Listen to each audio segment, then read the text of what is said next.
General Hindi का session है, 26 से लेकर के 100 तक प्रश्न पूछा जाएगा, आप लोग बताते चलिएगा और काफ़ी मज़ेदार सेशन हो जाएगा यह हिंदी का। एक सेकेंड थोड़ा सा रुक जाइए।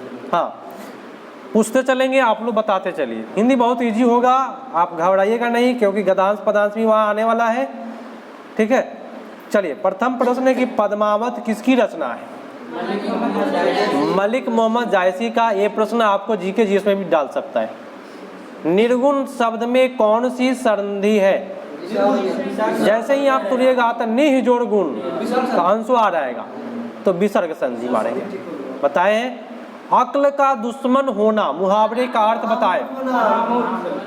महामूर्ख हो जाएगा। ठीक है। कौन सा वर्ण उच्चारण की दृष्टि से दंत नहीं है?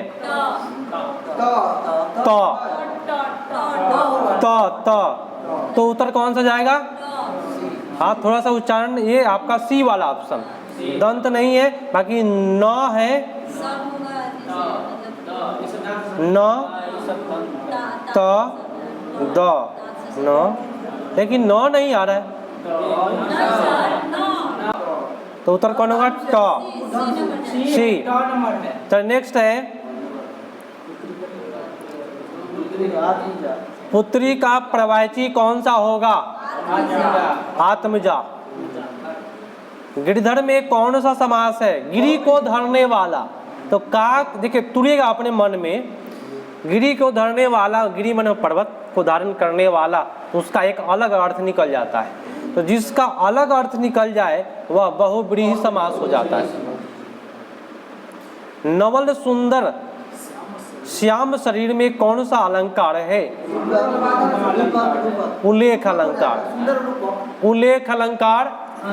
नवल सुंदर श्याम शरीर, उल्लेख हो रहा है, उसका शरीर कैसा है? ठीक है, नेक्स्ट पाइए। जिस पुरुष की पत्नी साथ नहीं है के लिए कौन सा शब्द होगा? उत्तर होगा विपत्नी, है ना। जिस पुरुष के साथ में पत्नी नहीं है, ब्याह हुआ है लेकिन पत्नी साथे में ना है, क्या मानेंगे? विपत्नी, यानी पत्नी विहीन आदमी। नेक्स्ट, पलंग शब्द का तत्सम बताइए। तत्सम माने संस्कृत वर्ड बताना है, क्या होगा? पर्यंक होता है। पलंग का संस्कृत पर्यंक होगा, पलंग पलंग नहीं होगा, ये सब गलत है। डी वाला आपका ऑप्शन। अच्छा, काली घटा घमंड घटा, काली घटा घमंड घटा में कौन सा अलंकार है? तो यमक अलंकार।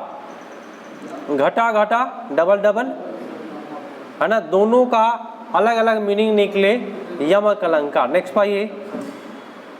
देवर शब्द का तत्पुरुष तत्सम रूप कौन सा है? देवर का देवर का होगा दीवर। ठीक है, नेक्स्ट पाइए। जिस पंक्ति या जिन पंक्तियों में समानार्थक शब्दों या वाक्यांशों की आवृत्ति हो परंतु अर्थ में अंत हो, तो वहाँ कौन सा अलंकार होता है?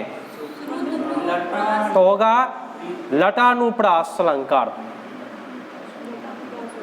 ठीक है। मैं रथ का टूटा हुआ पहिया हूँ, लेकिन मुझे फेंको मत, यह युक्ति किसकी रचना है? धर्मवीर भारती का। किनका है? हाँ। आग पर पानी डालना, मुहावरे का अर्थ बताए। झगड़ा मिटाना। लेकिन आग में घी डालना कहेगा तो झगड़ा बढ़ाना। कबीरदास की वाणियों की भाषा कौन सी है? साधुकरी भाषा है। कौन सी भाषा है? साधुकरी भाषा है। त्रिभुवन शब्द में कौन सा समास है? त्रिभुवन में कौन सा समास है? द्विगुण। द्विगु समास, जिसमें संख्यावाची हो, जो संख्यावाची हो वो द्विगु होता है। स्वर्गारोहण का संधि विच्छेद कौन सा है? स्वर्गारोहण, स्वर्ग जोड़ आरोहण। चलिए अगला। तालव्य महाप्राण अघोष व्यंजन वर्ण का कौन सा है? उदाहरण। तो हो जाएगा आपका उत्तर छ। तालब भी जाएगा, अघोष हो जाएगा, व्यंजन भी आ गया। ना। चलिए, लेखक हजारी प्रसाद द्विवेदी ने दयनीय जीवन किसे कहा है? अल्पज्ञ पिता को दयनीय जीवन कहा है। रौद्र रस का अस्थाई भाव क्या है? क्रोध।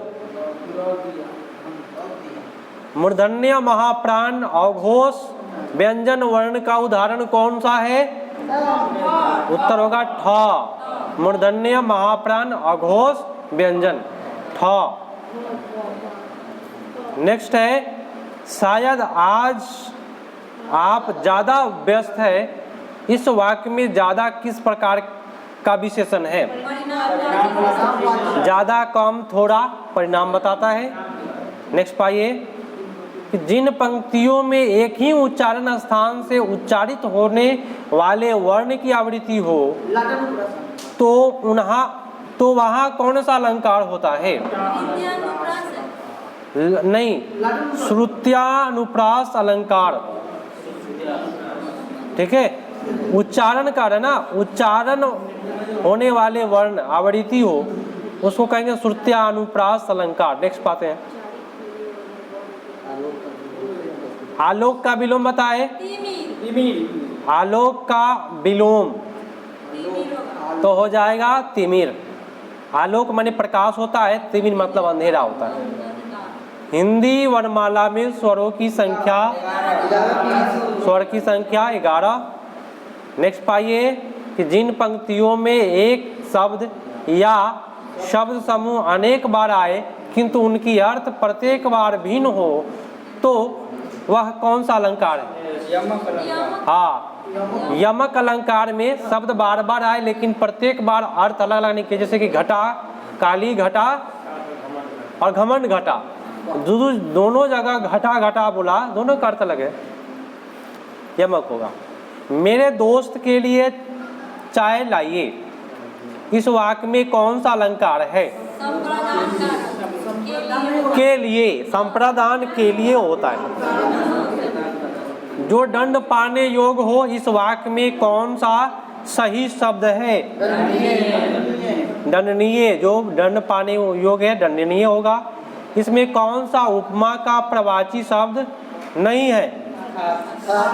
उष्मा का तो खाद। उपमा का प्रवाची नहीं है। उपमा मतलब होता है तुलना, उपमा मतलब होता है सदृश, उपमा मतलब होता है मिलान। कोई दिक्कत नहीं है। नेक्स्ट पाते हैं, चमड़ी जाए पर दमड़ी न जाए, इस लोकोक्ति का अर्थ बताइए। चमड़ी जाए पर दमड़ी नहीं जाए, बहुत कंजूस होना। नेक्स्ट पाइए, मोम सा तन घुल चुका अब दीप सा मन जल चुका, इस पंक्ति में कौन सा अलंकार है?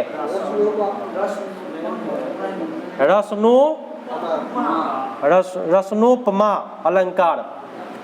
मोम सा तन घुल चुका अब दीप सा मन जल चुका, है ना, रसनोपमा। देखिए इसमें ट्रिक क्या है हम बताते हैं आपको, ट्रिक में पकड़ लीजिएगा। मोम सा तन घुल चुका अब दीप सा मन क्या जल चुका, इसमें लग रहा है कि रसानुभूति हो रही है ना, जिसमें आपको आनंद आए। ये हो चुका, ये हो चुका, दोनों जगह चुका चुका, दोनों लेटर चुका से समाप्त हो तो रसनोमो, हाँ, दोनों जगह सेम वर्ड से समापन हो तो रसनोमपा अलंकार मानेंगे। चलिए इनमें कौन सा शब्द की वर्तनी शुद्ध है? तिरस्कार, फर्स्ट वाला सही है। गरुड़ का प्रवाची शब्द कौन सा है? गरुड़ मतलब होता है खगेश। नेक्स्ट है कि जब कर्ता एक काम समाप्त कर उसी क्षण दूसरी क्रिया में प्रवृत्त हो जाए तो उस पहली क्रिया को क्या कहते हैं? पूर्वकालिक क्रिया। माने कर्ता का काम समाप्त हो जाए उसी क्षण दूसरी क्रिया में प्रवृत्त हो जाए तो पूर्वकालिक क्रिया। अच्छा, जिसकी दो माताएं हो के लिए इनमें कौन सा उपयुक्त शब्द क्या है? द्वय मातुर, जिसके दो माता, द्वय मातुर। रोगी चल नहीं सकता का भाव में रूपांतरण क्या होगा? रोगी से चला नहीं जाता, रोगी से चला नहीं बहुत बेटर, मतलब सुधार करना है कुछ। इनमें कौन सा चिरंतन का विलोम क्या है? इनमें से चिरंतन का विलोम क्या है? चिर मतलब लास्ट में अंत हो जाना, तो चिरकाल माने जीवित रहे, है ना। नश्वर, चिरंतन मतलब हो गया अनंत, माने बहुत दिनों तक टिकने वाला, अमर बोलेंगे उसको, तो उसको हो गया नश्वर मानेंगे, चिरंतन को अमर बोलेंगे। चलिए नेक्स्ट है कि दांत गिरना मुहावरे का अर्थ बताइए। उम्र पता लगाना। चलिए यति का अर्थ बताइए। यति का अर्थ हो जाएगा क्या? विराम। यति हो गया, यति मतलब विराम। अच्छा, इनमें कौन सा पत्रिका का संपादन भारतेंदु हरिश्चंद्र ने किया था? बाल बोधनी भारतेंदु हरिश्चंद्र का है। सबसे पहले गिना जाने वाला के लिए इनमें से उपयुक्त शब्द क्या है? अग्रगामी। अग्रगण्य, गिना जाने वाला, गण्य माने गिना जाने, अग्रगण्य। इनमें कौन सा शब्द नाग का समानार्थी है? नाग का होगा सारंग, सारंग हो जाएगा नाग का। स्वाभिमान शब्द में कौन सा उपसर्ग है? स्व उपसर्ग है। अच्छा अगला, दाम सांवरे काम। दाम सांवरे काम इस लोकोक्ति का अर्थ बताए। पैसा सब काम कराता है। दाम माने वो पैसा वाली बात। दाम सांवरे काम माने पैसा सब काम करता है। किस शासक ने ऐसा सिक्का चलाया जिस पर नागरी लिपि में रामसिंह शब्द अंकित है? अकबर साहब। ये जीके जीएस का भी प्रश्न बन जा रहा है। थोथा चना बाजे घाना। थोथा चना बाजे घाना लोकोक्ति का अर्थ बताइए। अल्प बुद्धि वाला अधिक डिंग मारता है। चलिए, थोथा चना बाजे घना। नेक्स्ट, जिसका कोई शत्रु पैदा न हुआ हो, क्या होगा? आजाद शत्रु। बी पर जाएगा ना। झरना के रचनाकार कौन है? झरना जयशंकर प्रसाद साहब का है। विद्यापति किससे संबंधित कवि है? मैथिली कवि है। आपको शीघ्र स्वास्थ्य लाभ मिले, यह किस प्रकार का वाक्य है? इच्छा। इच्छा इच्छा है कि आप जल्दी ही लाभ आपको मिले स्वास्थ्य का। हास्य रस का अस्थाई भाव कौन सा है? हास्य ही होगा। ठीक है। आज दूध वाला बहुत देर से आया है, इस वाक्य में बहुत किस प्रकार का विशेषण है? बहुत जो है ना, थोड़ा कम कुछ परिणाम बताता है। अगला है कि गाड़ी वाला शब्द में कौन सा प्रत्यय है? वाला प्रत्यय। नेक्स्ट पाइए, अगण्य शास्त्र, अगण्य या यास्त्र का सही विच्छेद बताना है। संधि विच्छेद। आग्नेय जोड़ अस्त्र हो जाएगा, आग्नेयास्त्र, है ना। नेक्स्ट, लौह कुश का भाई है। इसमें का के बारे में बताना है। संबंध का के की संबंध बता रहा है कि वह उसका भाई है। नीचे प्रत्येक वर्ग में दिए गए विकल्प में तद्भव शब्द का चयन कीजिए। तद्भव माने संस्कृत का बिगड़ा हुआ रूप। विस्मय तो बहुत बेटर है, संस्कृत है। छवि भी आपका ठीक है। तिनका जो है ना, ये आपका तद्भव है, बिगड़ा हुआ रूप है तिनका। खिली हुई हवा आई, फिरकी सी आई, चली गई में कौन सा अलंकार है? इसको पकड़े बढ़िया से। अनुप्रास, देखिए इसमें दो बहुत सारा चीज लिखा हुआ है। खिली हुई हवा आई, यहाँ आई वर्ड, फिरकी सी आई, चली गई, तो गई गई भी मिला, गई आई गई, है ना। तो ये अनुप्रास माने सेम लेटर जैसे ही रिपीट करता है।